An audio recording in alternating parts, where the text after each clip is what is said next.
I'm welcoming you guys to today's speaking in for IELTS test.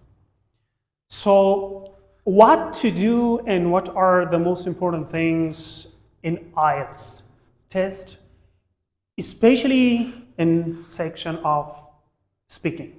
Today we're speaking, and the day after tomorrow we'll work on listening section. Got it?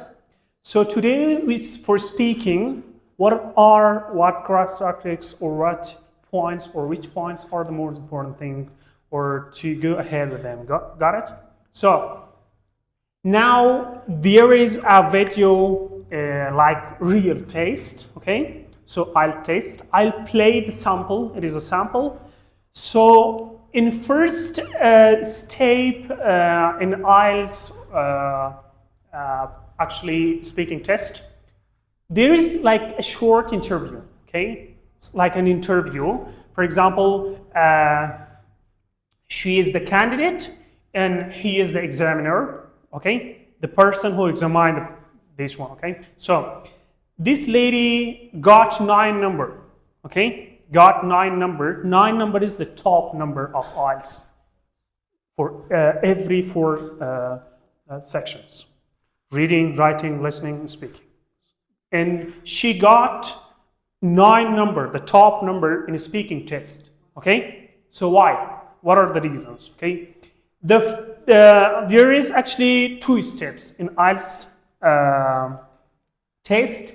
The first is like short interview. They will ask about your daily routine, your favorites, your skills, or for example, they will ask you what is your favorite dishes, okay? So what is your favorite color? Why? And so which movie do you like? Which book did you study? And how was the book? Okay? They will ask you personal question. The first part of IELTS speaking test, they will ask you, the examiner will ask you about your personal life. Okay? Maybe it is daily routine or daily activities, or maybe you studied about something, about any books, or maybe, or your favorite food, your favorite meal, your favorite restaurant, your favorite actor, blah, blah, blah, okay? So let's listen carefully to this video and step by step, okay? And first step I told you that we have a short interview, and next step, you have 2 minutes, okay? They will give you 3 or 4 topics.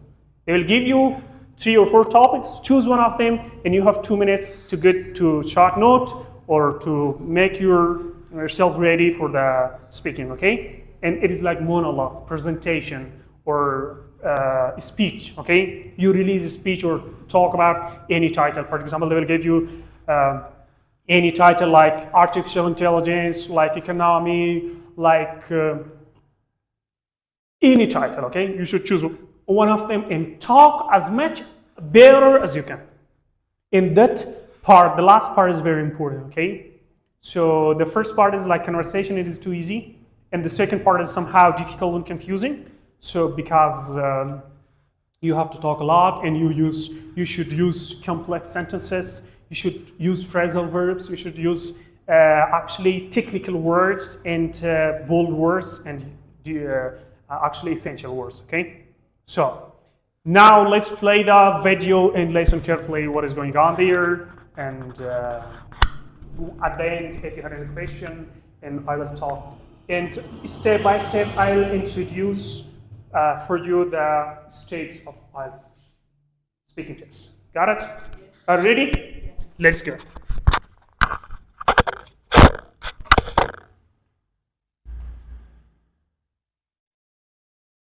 This is the speaking test of the International English Language Testing System, taking place on Thursday the 6th of August. Center number DDE120, and the candidate is Sarah Odema. The candidate number is 013134458. The examiner is Samson Z's. Examiner number 443533. Good afternoon. Good afternoon. My name is Samson. Would you please tell me your full name? My name is Sarah Odema. Thank you. And may I see your identification? Sure.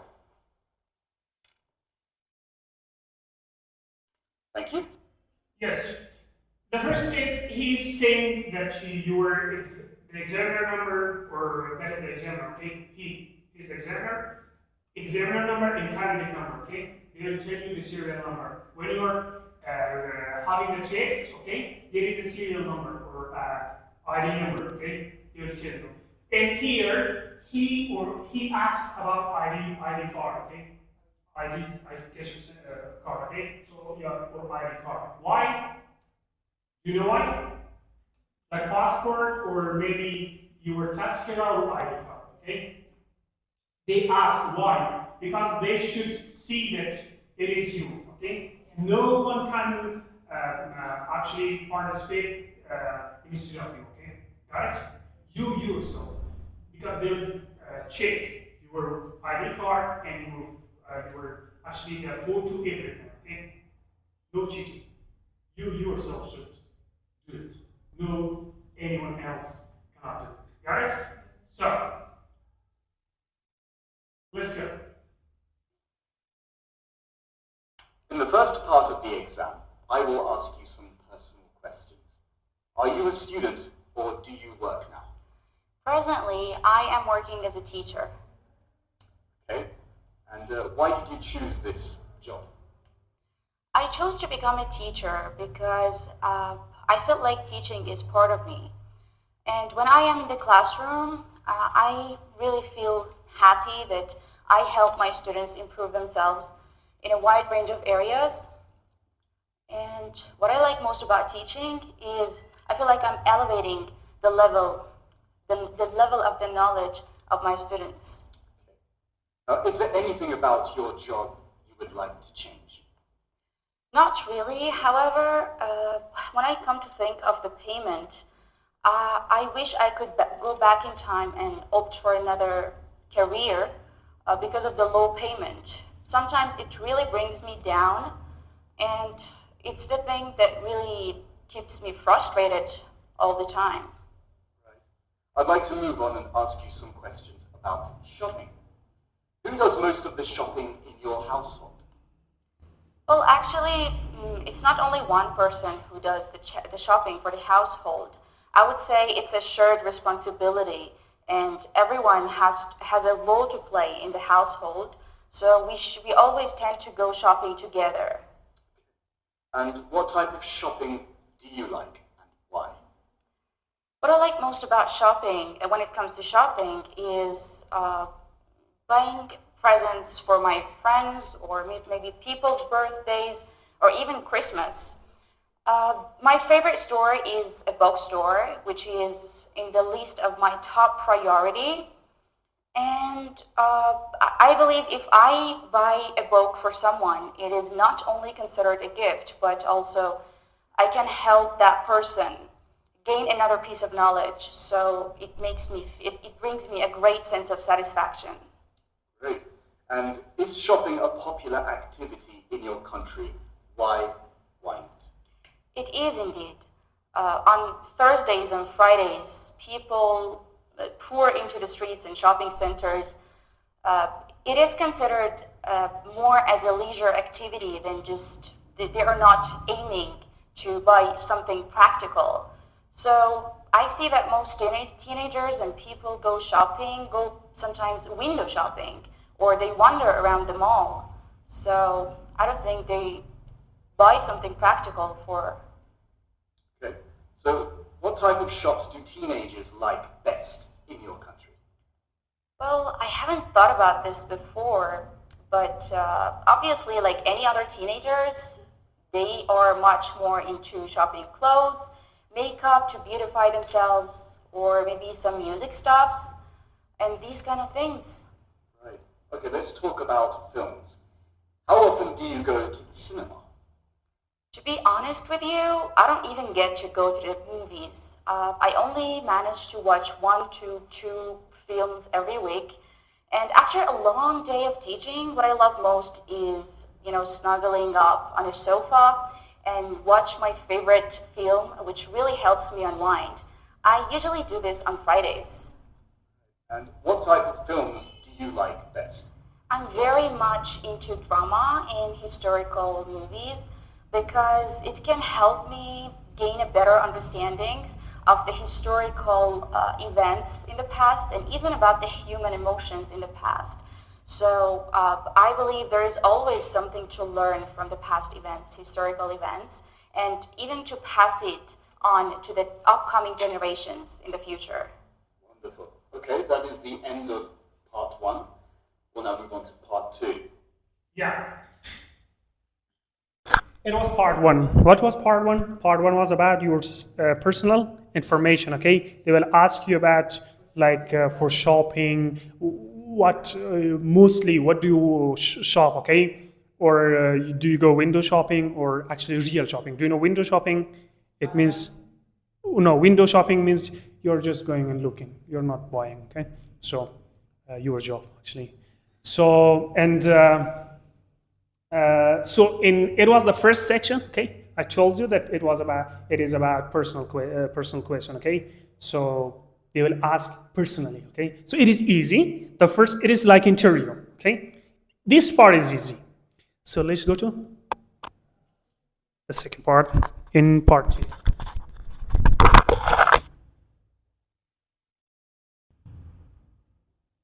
I'm going to give you a topic, and I'd like you to talk about it for 1 to 2 minutes. Before you talk, you'll have 1 minute to think about what you're going to say, and you can make notes if you wish. Do you understand? Yes. Wonderful. Here's your paper, pencil, and here is your topic. Now have 1 minute to make notes. Okay. On the paper, there are some topics. Okay. The examiner will give you a list of topics. Okay. You should choose one of them, and you have 1 minute or maybe 2 minutes. Okay. Yeah. To be prepared. Okay. And they will give you a paper, pen, and that topic. Nothing else. Okay. So you should use your pen and your paper to brainstorm, okay? Yeah, I taught you brainstorm, how to brainstorm, okay, so you should know how to brainstorm and you should know how to throw everything from your mind on the paper, okay? So that's called brainstorming, and you should have the ability to brainstorm and throw everything on the paper and organize that, okay? So you should organize your idea and should start, okay? Should be clear. Everything should be clear. And at the end, I will tell you that what process or which, actually, what are important things speaking. I'll tell you. Now, she has 1 minute to be ready to get preparation. And choose one topic and talk about it, okay? Yeah. And she should talk about 2 minutes, not more than that, and not if less than that, so it is bad. If more than that, so again, he will stop, okay? He will stop. And for 2 minutes, she should talk. Not too much, just 2 minutes. Yeah, now, yeah, that's it.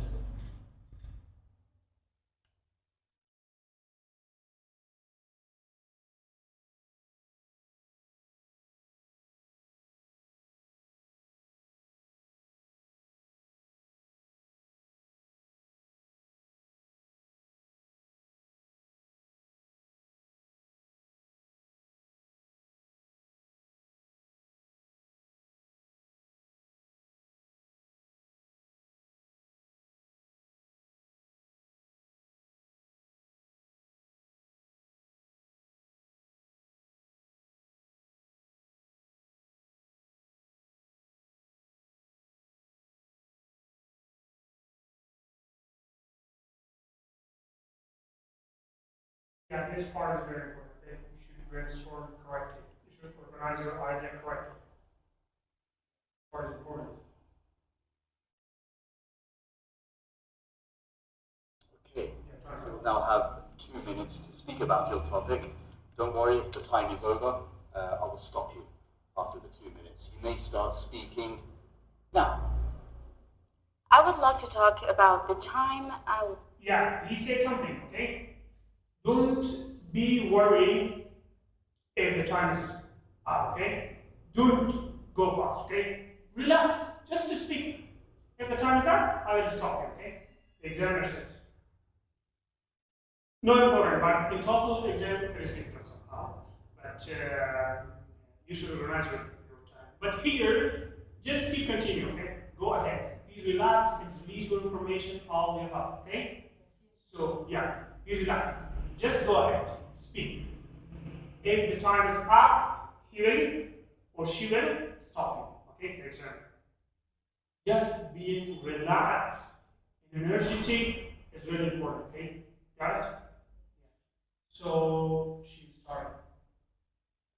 When I graduated from high school, it was at the peak of summer when I had to study really hard for the senior grade of high school. On that year, I had to sacrifice everything and give up on all the joys and to somehow step out of my comfort zone. Despite all of this, I managed to keep a high spirit because I knew that this would end very quickly, and on top of all that, this would mark a significant milestone on that year. So I burned the midnight oil for months on end, and after a couple of months, when I grabbed my certificate in hand, I was like over the moon, and I get the feeling that all the sufferings have come to an end, and it was like the time to open a new page of my life. And for this reason, my parents were so proud of me to throw a graduation party for me. And to move on more to the details, I can say that this party was only a dinner party, which only included my own family and some of my friends. My parents invited a musical band to perform my favorite songs, and we all had a blast together on that night. And at the end, everyone congratulated me and wished me a successful college year ahead. And I was really proud of myself on that night, which marked an indelible moment for me that I will treasure forever, I think. And I am really looking forward for the college life in the future. Thank you very much. End of part 2. I will take your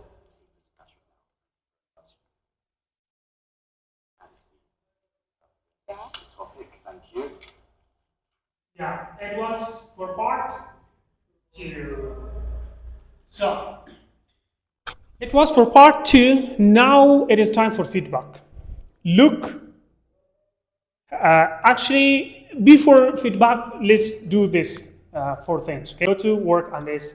Actually, what are these? Okay, what are important steps in inside speaking test? Okay, so fluency. I told you what is fluency. Should talk like water. Okay, don't stop. Don't speak like I want to be. You don't use that. Okay, you should speak fluently like water. The people should enjoy when you're talking. They should enjoy. Got it? So grammar. The second step is grammar. You should be careful of your grammar. Got it? Tenses, parts of speech, all the grammars. You know. So next, the third one is vocabulary. And vocabulary is very important. You should have the ability to use high-level vocabularies. Okay? And actually, your vocabulary building should be enough, okay? And you should use high-level vocabularies. And the last part is pronunciation. Pronunciation is really important thing, okay? Pronunciation, okay? There is some teachers even, okay? They misuse. We have accent, we have pronunciation. That is different. So some people say that, oh, your pronunciation is good. That is wrong. That is not pronunciation. That is accent. For example, I'm speaking like American, okay? Because I love American accent, okay? My accent is American, okay? So I'll send you a video, okay? I have that video, okay? Lots of teachers think that they are speaking American. That is not American, okay? So there's not British. I'll send you the video, okay? What are the important, what are the differences between British accent and American accent? Okay, I'll send you the video. I have recorded that. Then, actually, pronunciation is really important. You should pronounce the word correctly. You should not say delay or dangerous. Okay, you should say dangerous. Okay, like you should say specific, not specific. So you should say academic, not academic. Okay, or so academic. That is not. Okay, if you make yourself academic, okay, that is wrong. It is academic. Okay, so you should have the ability to pronounce the word correctly. Got it? It is important, pronunciation. If your fluency is better in the top and better, so if your grammar is correct, if you use, when you're speaking, if you use tenses in correct ways, okay? So vocabulary, if you have the ability to use high-level vocabularies, if you have the ability to pronounce the word correctly, so you can get 9. It is very easy. As she was speaking, you know, she was, the accent was good, like really close, native speakers, and she was speaking fluently, no stopping, okay, not or blah, okay? So she was speaking it, got it? So that is why she got 9, okay? She was using lots of actually high-level vocabularies, okay? And that is why he got 9. Not he, she. Yeah. Yeah, she got 9 number because her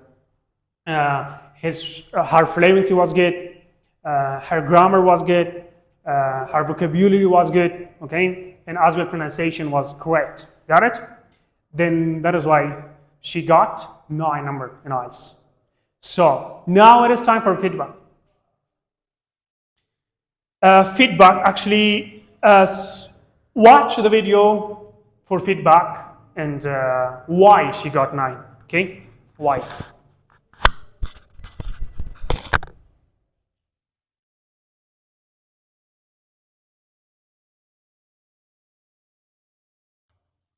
We'll now move on to part 3. So we've been talking about an important event in your life, and I'd now like to ask you some questions related to this. Here we go. What days are important in your country? The majority of our population are Muslims, and that is why Muslims tend to celebrate Eid and as a national festival. And it's like a huge celebration. They sometimes pay and repay a visit to one another, and sometimes they buy some new clothes and they cook some special cuisines on that day, and it is considered a happy moment on that day. Wow, and why is it important to have national celebrations? When I come to think of it, Okay, here, maybe after part 2, actually, they will ask you about your characteristic, okay? Some technical questions, okay? After this topic, okay? They will see, okay, your which title you choose, okay? Inside your title, when you're speaking about your maybe about the title is about artificial intelligence, okay? And then the examiner will ask you why dangerous. If you say in your speaking, yeah, why is dangerous? You said before, okay? You should actually explain. Actually, you should support your idea. Okay? It is also again easy, not difficult. Short question. that national celebrations can boost the unity among nations. And another thing about these national festivals is the great advantage that it gives an overview of, it reflects an overview of the attitude of gratitude and enjoying every thing that we own, everything we have, instead of the things that we don't or that we want in the future. So it's a great moment to be grateful for what we have.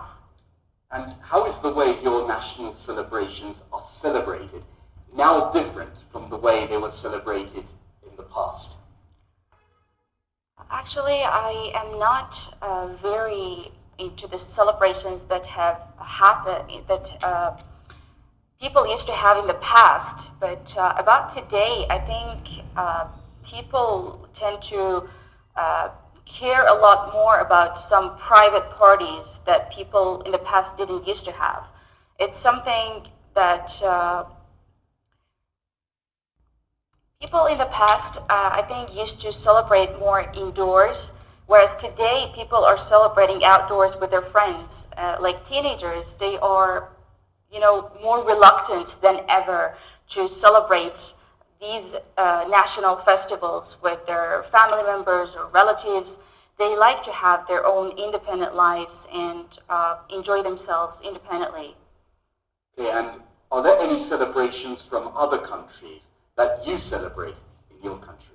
Absolutely. Recently, we can easily see that people are celebrating some celebrations that are not part of their culture. Like, for example, Valentine's Day or the Halloween's Day. They are not part of our culture. And despite all of this, they are celebrating it at a large scale. And what are the benefits of having events that many people around the world are celebrating on the same day? In my opinion, there are a lot of positive aspects involved in this global events. It reminds us of the fact that we are all the people around the world are humans, and we all have the same values, no matter what race, religion, entity, or no matter who we are. We are all sharing this world together to celebrate together. And do you think any new national celebrations will come into being in the future? It's a good question. I would say yes, because we have seen so many celebrations that have been added to our daily lives through history, and the future is not an exception. We can expect any new festival to be added in the future. Okay, thank you very much. That is the end of the speaking test. Everything is spot on. Your use of grammar is very much like a native speaker. The way you use it and your vocabulary is absolutely, that is spot on too.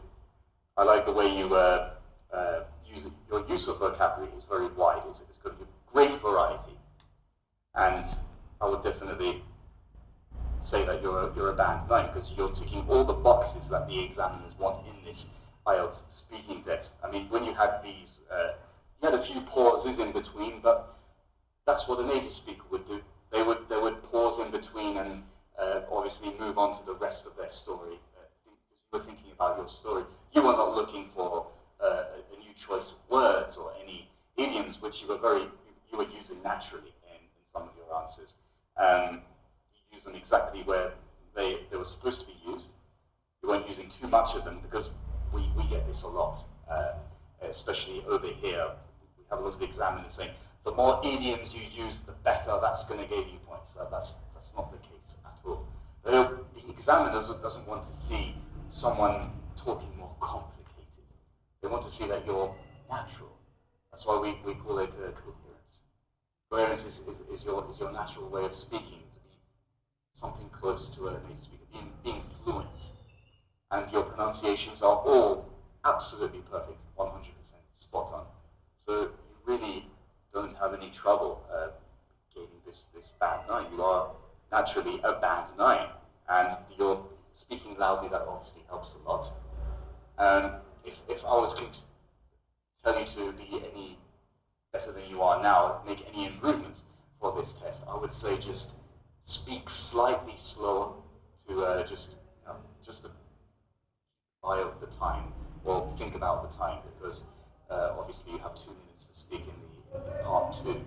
And part 3, there are questions, but if you answer these questions too fast, then you're going to obviously limit yourself. And it's just better maybe to stick to the first 3 answers and think what you're going to say more, just elaborate on it more. That's all you have to do. I wouldn't say go after more vocabulary. I wouldn't say work on your grammar, because they're all spot on. They're all perfect, and you're very articulate. You're very completely crisp, understandable. And is there any questions you'd like to ask? Thank you. About the coherence and the fluency, was it fine? The fluency, that's what I was saying. Fluency was absolutely spot on. That was something very impressive and close to what any native speaker would do. And the pauses are just topic related. They're not at all language related from what I'm looking at. They're all in place. Your pronunciations are perfect. Your use of vocabulary was very impressive, because that's obviously going to be examined too. And when you Yeah, it was about feedback, okay? Feedback. Do you know feedback? Feedback, it means what you said. They will retell your problems, your golden states, okay, what you told the best, okay, your grammar. Actually, he was telling her that your grammar was, you used grammar like native speakers. Your fluency was like native speaker. Your vocabulary, when you were using vocabulary, it was actually like native speaker. Everything was like native speaker. Okay, got it? That is why she got 9 number. Got it? Yeah. So it was the end of introduction for this video in IELTS speaking test. Then after this day, we will have practice of taste, IELTS like this, okay? Like real. We'll practice every day to speak like native speaker. And per week, maybe 2 days a week, or 1 day a week, I will teach you some technical grammar or some technical points about pronunciation, accent, stress, intonation, and those things, okay? Intonation, do you know intonation? Like, are you students? So you should, you should camouflage your voice, okay? Got it? Yeah, clearly. You should raise and down your voice, okay? When you're speaking, you should not speak like that. I want to be a doctor, I want to be, for example, engineer, and I have to go and don't speak like that, okay? Should speak like that, energy and intonation. That is intonation, okay? You should obey the rules for intonation, and I'll teach you intonation, okay? Yes, wish you all the best, guys, and it was at the end. So.